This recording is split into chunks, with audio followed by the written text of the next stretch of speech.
During the last hearing, we invited 11, or rather, we issued subpoenas to 11 social media personalities.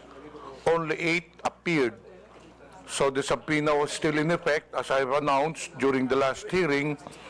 And today, again, there are 3 personalities who did not appear while the subpoena is still in effect.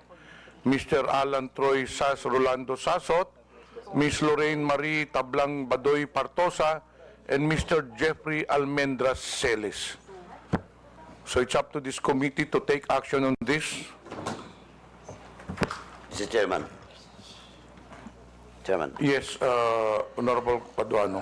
Mr. Chairman, on record, I have with me a letter from Ms. Alan Troy Rugando Sassot, and the first and second reply of Ms. Sassot is still the same, no? She is Alan, he siguro.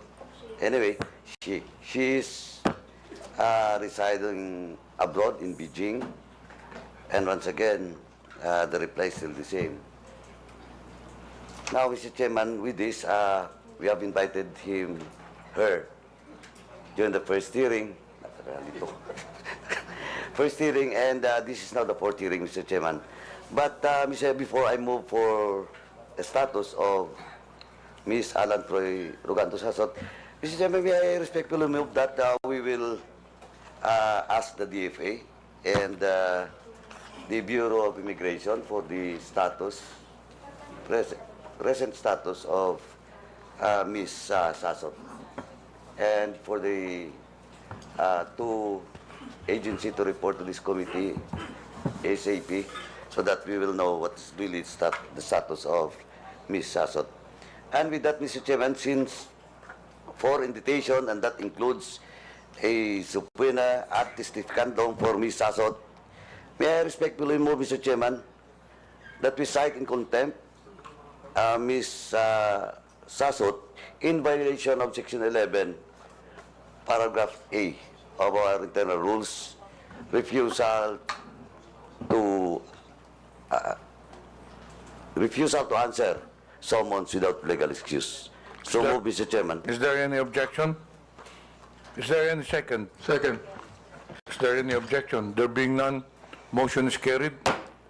Our second, Mr. Chairman, is a subpoena ad testificandum was also issued to Mr. Cellis, Jeffrey Cellis, and an invitation, a show cause order, and a subpoena ad testificandum was issued to him, but still he is not present in today's hearing, Mr. Chairman. And before that, Mr. Chairman, I have some information that Mr. Cellis has left the country abroad. So once again, Mr. Chairman, I respectfully move that we will direct the Department of Foreign Affairs and the Bureau of Immigration to the status of Mr. Cellis. So move, Mr. Chairman. Is there any second? Any second from the members? Second. Any objection? There being none, motion is carried. Now, next, Mr. Chairman, may I respectfully move that in violation of Section 11, Paragraph A, refusal to answer summons without legal excuse, I move that we cite in contempt Mr. Jeffrey Cellis. So move, Mr. Chairman. Any second? Any objection? There being none, motion is carried. And lastly, Mr. Chairman, for all those, for the last one is for Ms. Lorraine Marita Blang Badoy Partosa.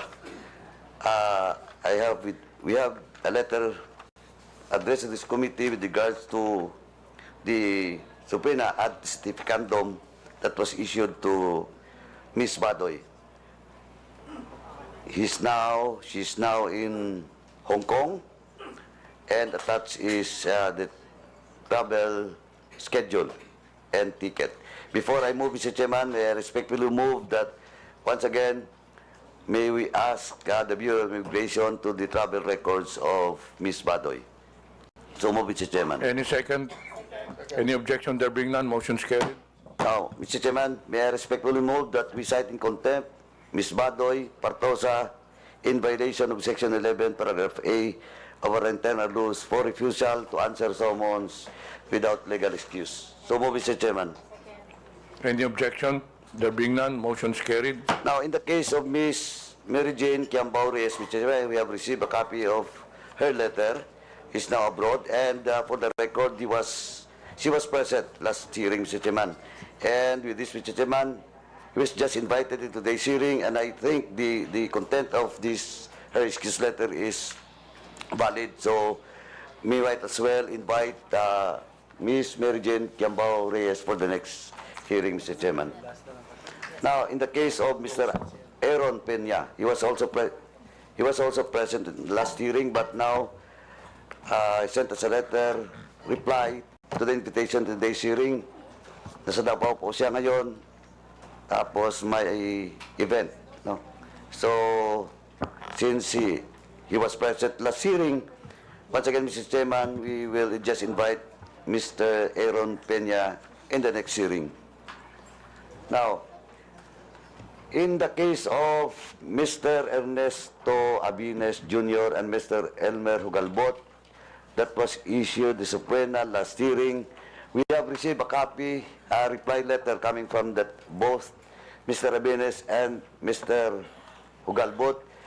And again, the reason why they're not present in today's hearing is all about their financial capacity to spend in attending this hearing. That's why, Mr. Chairman, I respectfully move that we will once again issue the subpoena ad testificandum to both Ernesto Abines and Mr. Elmer Hugalbot, and for this committee to address the issues of financial capacity of Mr. Abines and Hugalbot. Siguro, tayo na pong kumuha ng ticket so that in the next hearing they will be present. Now, Is that a motion? yes, Mr. Chairman. Any second? Any objection? There being none, motion's carried. Now, lastly, Mr. Chairman, once again, we'll just issue for all those unserved subpoena to Ms. Catherine Binag, Ms. Claire Contreras, Mr. Lord Byron Cristobal, Jeffrey Cruz, Alex Distor, Mr. Edwin Hamora, Mr. Julius Milanose Mawe, Mr. Joe Smith Medina, Mr. Cyrus Preglo, Ms. Maricar Serrano, and Mr. Kester Ramon Jan Balibalos Tan, for once again serve the subpoena ad testificandum because this is still unserved, and for the COMSEC to coordinate with the SAA and SAA to coordinate with the government agency, especially the PNP, for this subpoena ad testificandum for all those mentioned names to be served for the next hearing, Mr. Chairman. So move. Any objection? There being none, the motion's carried. May I remind the 11 personalities that was just mentioned, the subpoenas were issued to you last hearing, so the subpoena is still in effect. So I just would like to issue a warning that if you do not attend to the next hearing, then the next step for the committee to do is to cite you in contempt. And there are other 3 personalities to be issued subpoenas because they were already issued show cause order to this, 3 personalities but did not appear again. Mr. Alvin Curay, Ms. Maria Christine Cloud Curay, Mr. J. Yumang Sonsa. Mr. Chairman, I move to issue a subpoena ad testificandum for 3 mentioned names, Mr. Alvin Curay, Ms. Maria Christine Cloud Curay, Mr. J. Yumang Sonsa. So move, Mr. Chairman. Any objection? There be none. Motion's carried. Now, lastly, Mr. Chairman, I'd just like to inform this committee that we have received a copy reply to our invitation for Mr. Mark Lopez. He was present at the hearing, and he refused to be present today for reason that he has already explained and discussed to us his participation as a blogger. But nonetheless, Mr. Chairman, for me, supposedly, he has all the time in today's hearing to explain why he should not be cited in contempt, because during the last hearing, Mr. Chairman, I already warned all those resource persons that be cautious not to issue statements maligning, attacking the ongoing investigation, Mr. Chairman. And I have a copy of the blog after the hearing, no? While I personally talked to him and warned him about a possible violation, no, for discussing and maligning and attacking this committee hearing. And I'd just like to read in toto, Mr. Chairman, the content of his blog. Point to ponder, and quote, "It was bluntly obvious that there was a concerted effort to humiliate us and bring us down on our knees, and when it was deemed a success yesterday, the enchimadas, Talianistas, Dilawans, Peking Pula, and even mainstream media are gleefully celebrating and pouncing on our forced breakdown and takedown in TRICOM hearing. Imagine all that effort, hype, and hysteria dedicated to a puny bunch of bloggers. Ewan ko ha, pero pwede naman kami ignore, di ba? Pwede naman kami baliwalain.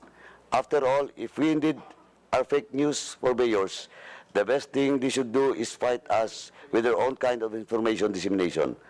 For the admin, let your work, policy direction, and placement speak for itself. And let your social media army hype, tell Kingdom come. Pero kami talaga ang priority at national interest. Mr. Chairman, with this blog made by Mr. Mark Lopez, Mr. Chairman, this is in violation of, once again, Section 11, Paragraph F of our internal rules, undue interference during the proceedings, Mr. Chairman, or committee investigation. So with that, Mr. Chairman, once again, I respectfully move to cite in contempt Mr. Mark Anthony Lopez, for such violation. So move, Mr. Chairman. Any objection? There being none, motion is carried. Now, Mr. Chairman, for the second motion, in the case of Mr. Mark Anthony Lopez, under our rules, in violation of letter F, is only maximum of 10 days. So with that, Mr. Chairman, I move that Mr. Mark Anthony Lopez be detained in the premises of the House for 10 days, Mr. Chairman. So move, Mr. Chairman. Any second? Second. Any objection? There being none, motion is carried. While Mr. Jeffrey Cellis, Ms. Badoy, and Ms. Sassot violates Section 11, Paragraph A, may I respectfully move that the three mentioned name be detained until the committee hearing will be terminated and be detained in the premises of the House. So move, Mr. Chairman. Any objection? There being none, motion is carried. Any other matters from the members? There being none, any motion to adjourn? Move to adjourn. We would like to thank everyone for attending this hearing. Maraming salamat po sa inyong lahat. Hearing is suspended. Bukas na